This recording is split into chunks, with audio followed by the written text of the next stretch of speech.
What is up, y'all? These are going to be my preseason top 25 rankings for the upcoming college football season. So, yeah, it's probably going to be pretty controversial. Got some pretty hot takes in here, but, for, ESPN and all these AP polls and college football playoff, man, this was hard, man. I had to move it around like loads and loads of times, and I think this is the best it's going to get. But yeah, pretty controversial stuff in here. And another unpopular opinion when making these, I think the harder ones are like 25 to 10, because your number 15 team could beat your number 10 team, but your number 9 team wouldn't beat your number 5 team. But anyway, let's get after it. Let's go. Here we go. Sitting at my number 25, we have the Tulane Green Wave. They just came off a huge upset win over USC in their bowl game. They have their quarterback coming back for another year. Got a lot of key pieces coming back. I think they'll be good. And with an American AAC conference that is losing Cincinnati and UCF and Houston to the Big 12. So, yeah, I see them having a good year. They'll win the games they should. And they might even pull off an upset here or there. I also see them winning the American Athletic Conference. And this is also my only non-Power 5 team on this list, unfortunately. I do love to show love to the Power 5 team, to the group of 5 teams, but just in this one, this will be the only one you see. Next up, we have the Wisconsin Badgers at 24.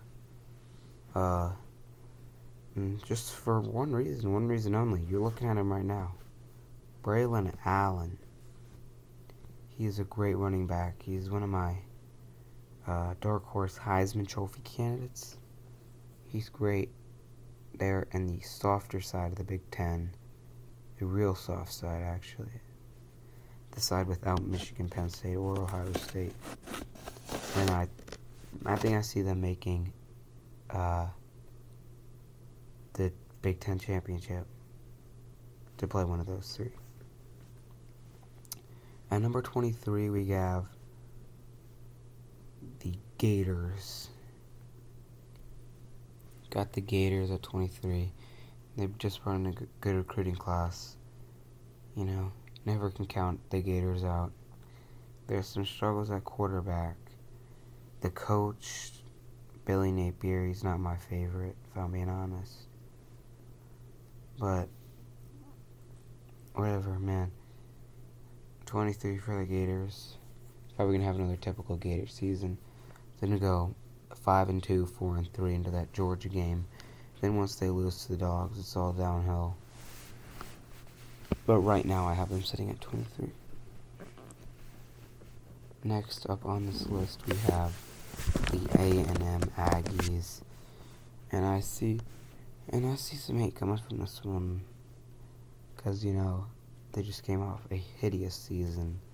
Preseason number 6, and they didn't even make a bowl game.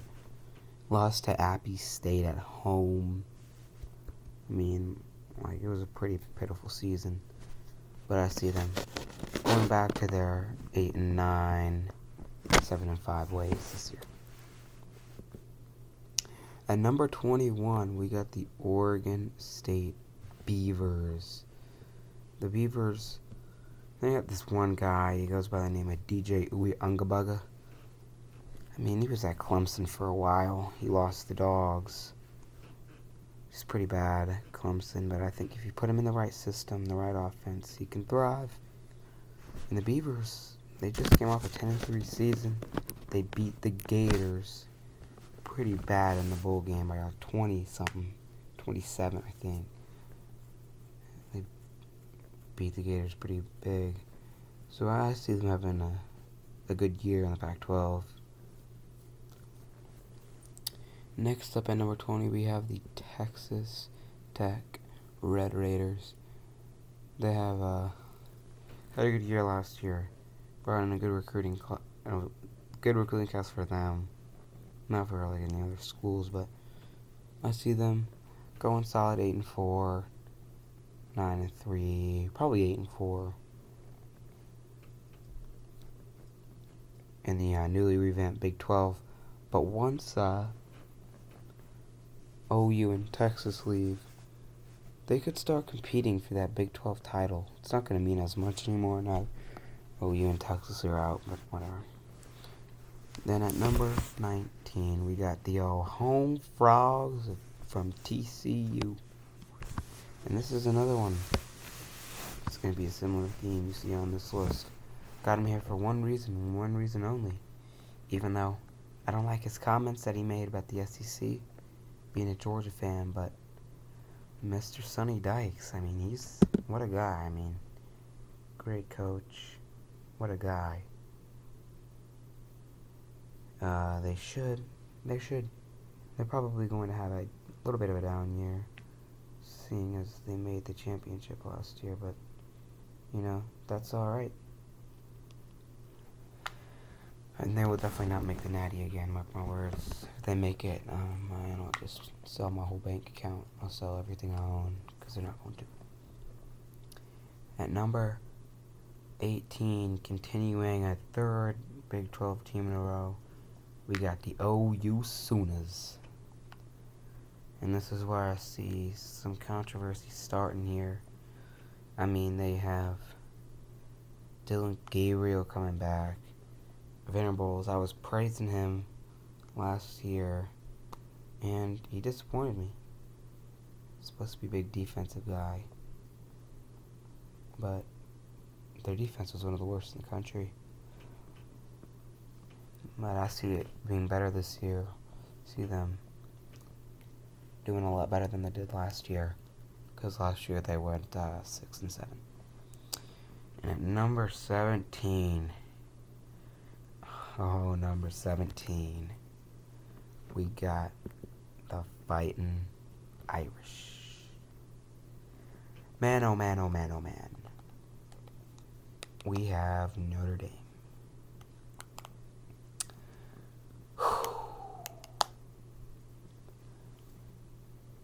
I mean, there's two things that led into this factoring here. The Irish, the coach, he's awful. Marcus Freeman, he's horrid. He's terrible. People don't want to go to Notre Dame. They have too much pride to pay the big bucks like all these other teams. And, Sam Hartman. He is just such a mid quarterback, in my opinion. Very mid. Same with Marcus Freeman. So yeah, see them doing their little 10-3 gig on their they choose who they play schedule. Play bozos every week. Whatever. At number 16, we got North Carolina. And this is again for two reasons. Number one, you're looking at him right there, number 10, Drake May. I looked at the betting odds. That'll be in a video coming up in a couple days. But man, this guy, he is my second Heisman favorite, only behind Caleb Williams. I mean, he had a great year last year. I don't know if the old sophomore slump might get to him, but as a freshman last year, he played so well as a freshman. But yeah, he'll have another good year. Yeah. Number 15, we have Sarknado winning Longhorns. Sarknado. He's gonna, it was just a little trial year last year. This year, he'll be back. Quinn Ewers, Arch Manning. Got a lot of good quarterbacks there. And while I'm looking at this picture, I mean, look at number 1, dude. That dude is His pads are way too high up, bro. He's definitely gonna get some ACL and some knee injuries, bro. Anyway, let's get back on it. Sound like a middle school official out here judging the knee pads, you know what I'm saying? You ever play middle school football, you know what I'm talking about. But yeah, Texas, you know, typical Texas, they'll go 8-4, 9-3. Another disappointment, because I hate to be that guy. You're not back, bud. Here at number 13, we got, or no, number 14, we got the Ole Miss Rebels. The Ole Miss Rebels at 14. I mean, you got Jackson Dart, he's good. You got Spencer Sanders, another quarterback, battling it out with Dart. Ole Miss, they're going to win the games they need to. They may pull off an upset against an LSU and Alabama. I don't see them pulling. I see them keeping it close, actually, with Georgia. Because it's the week before we play. It's the week before we play Tennessee. So I see them keeping it close with the Dogs because they might not be entirely focused on this one. They might be focused on that Tennessee game. But number 14, I think, is a valid spot for the Ole Miss Rebels. At number 13, we got the Oregon Ducks. The Oregon Ducks at 13. I try to resist it every single season. But, yeah. I just don't see them being that good, you know. Try to resist overrating them, but sometimes it just happens, you know.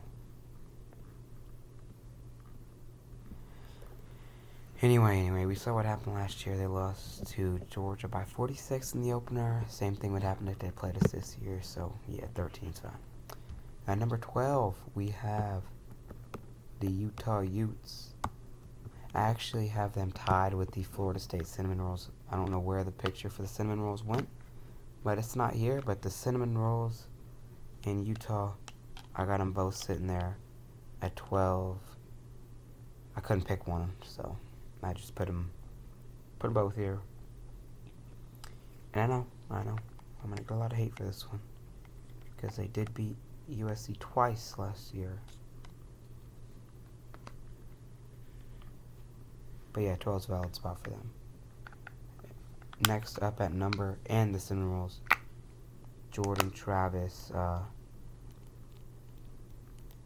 He's alright. I mean, he's kind of overrated, but whatever. Number 11, we have the Clemson Tigers. Clemson Tigers, you know, pretty good team in my opinion. They're alright. They're in the brand new worst conference in the league, ACC. Awful conference. Used to be Pac-12, Pac-12 doing great things up over there out west, Pac-12. And next up, this is where I see us losing a lot of folks on this. It's going to be a very underrated opinion, but I'm a believer in Beamer ball. Number 10, give me South Kakalaki. At 10, the Rattler and Shane Beamer. A great combination. South Carolina fans have a lot of good things to look forward to in the future. They've brought in a great recruiting class. And number 10, South Carolina. Sitting there at number 10. Because, you know, I would have them beating Clemson. If they played tomorrow, I'd have them beating Clemson. That's just a simple reason why. They're ahead of Clemson. That's why they're ahead of Utah. That's why they're ahead of Oregon, the Cinnamon Rolls, Texas. I mean, I would pick them over them. I mean, that's just simple knowledge. That's how you rank. So, yeah, I got South Kakalaki at 10. And number 9, I got the Nittany Lions. The Penn State Nittany Lions. You know, good old James Franklin. And good old Drew Aller, you know. They got to play Michigan and Ohio State. I don't see them winning both. That's why I got them at 9. I could see him pulling off the upset in one of those games, but definitely not both. So, number 9. That's where I got him at.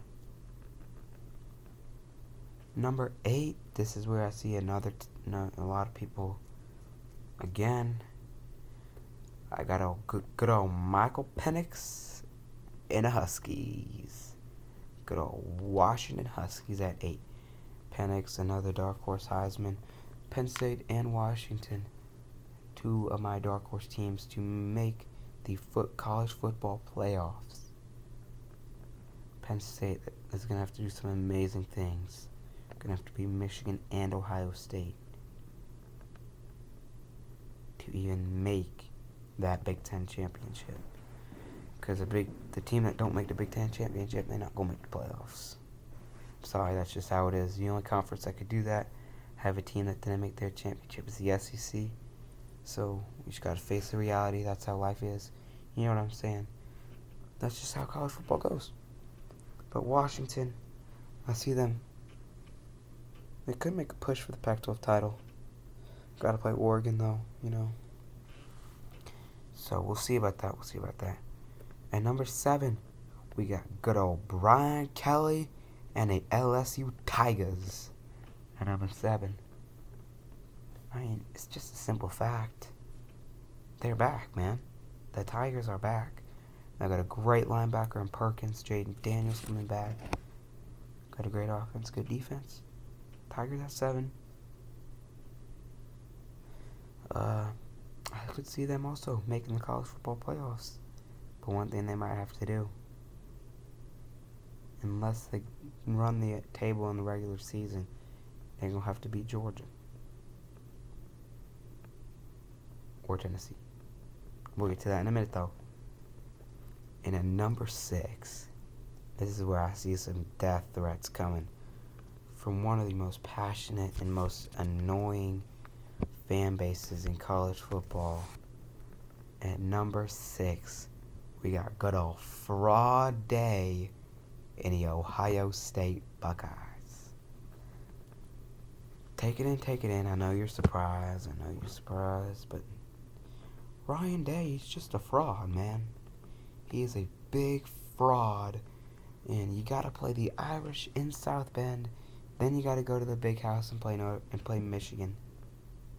I don't know who scheduled that in the same year, but you're an idiot and you're not good at your job. But good old Ryan Day, he's a big fraud. He had one of the best offenses of all time last year. C.J. Stroud, Marvin Harrison, Emeka Egbuka, Trayvon Henderson. And you still couldn't beat Michigan. You gave Georgia a run for their money, I'll let you know about that. You should have won that game if your field goal kicker knows how to kick a simple 50-yard field goal. But you got killed by Michigan. You have C.J. Stroud and Marvin Harrison. Those are both. Harrison's going to be a top 5 pick. C.J. Stroud already was. Emeka Egbuka and Trayvon Henderson, and you couldn't beat Michigan? Lil' bro, you're such a little bro to Michigan now. Like the little bros to the north, you can't beat them. The game's not really a game no more, because Michigan just kills you every year. And the truth of the matter is, I've picked Ohio State to win the past 2 years, and this year, you know who I'm picking? I'm picking the Wolverines. So, with that theory, Ohio State should win, but they still won't, because little bro can't win, little bro. Come on now. Anyway. Let's get a move on. To number 5. And I mean, I'll just pick this team to beat Ohio State if they played tomorrow. We got good old Rocky Top, Tennessee. The Volunteers at 5. Man, oh man, the Volunteers.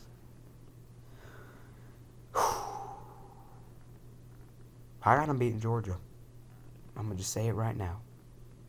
May 31st at 1:45 a.m. I record my videos in the a.m. Yes, I do.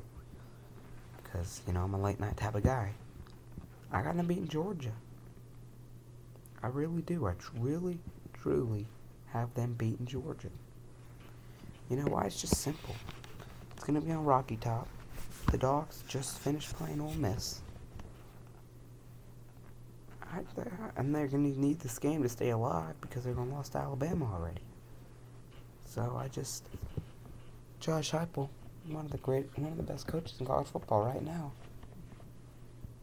And the only people that I think are better are the coaches that Nick Saban and Kirby, and maybe Harbaugh.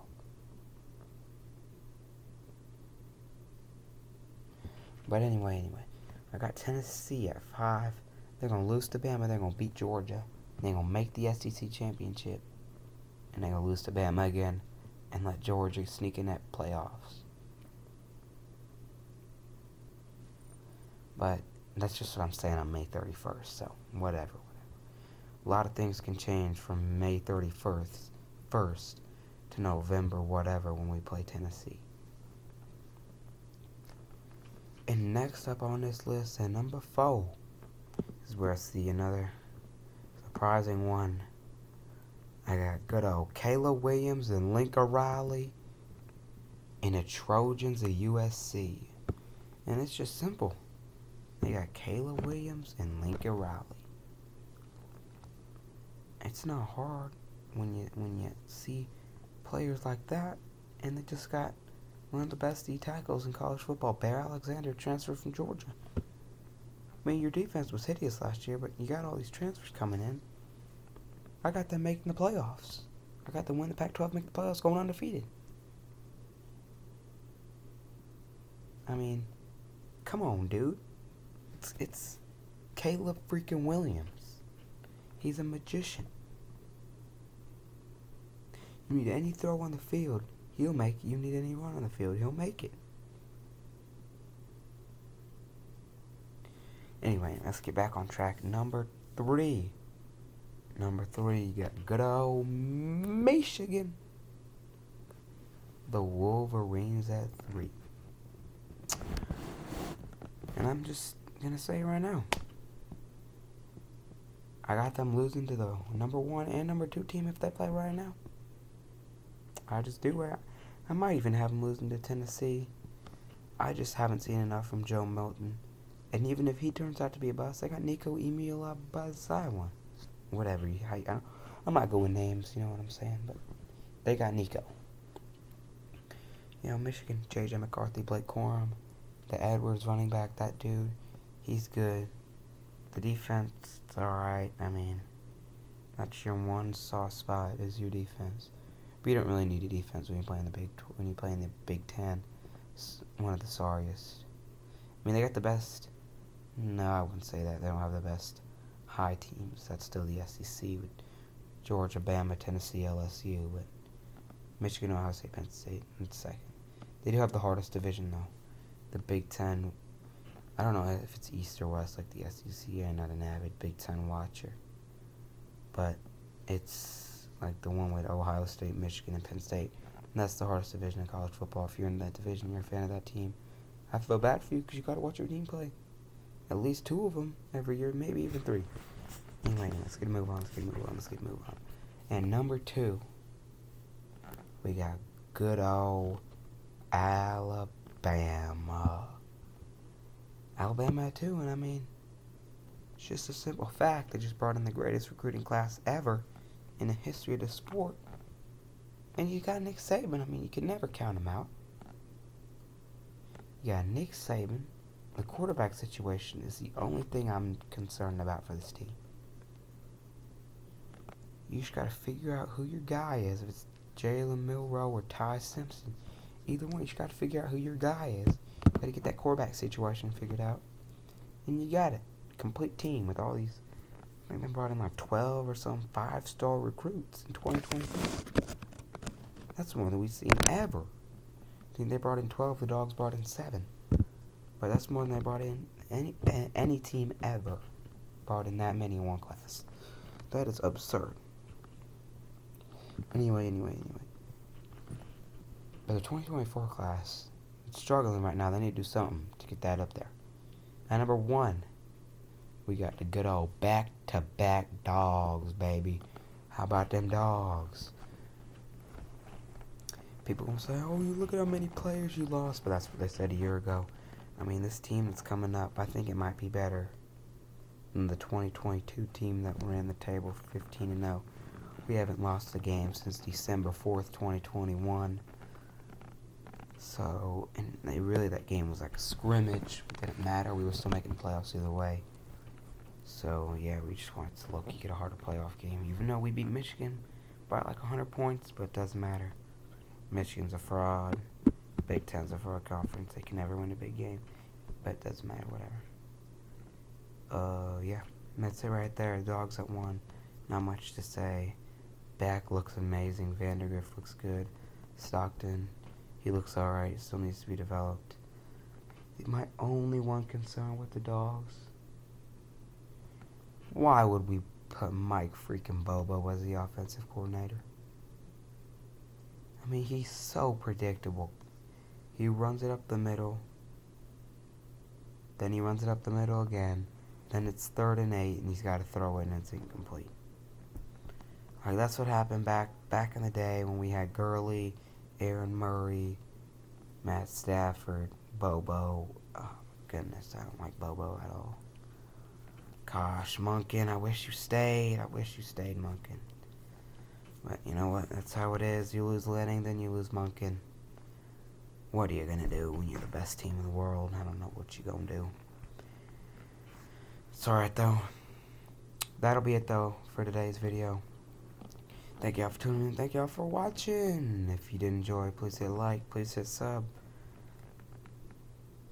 See ya.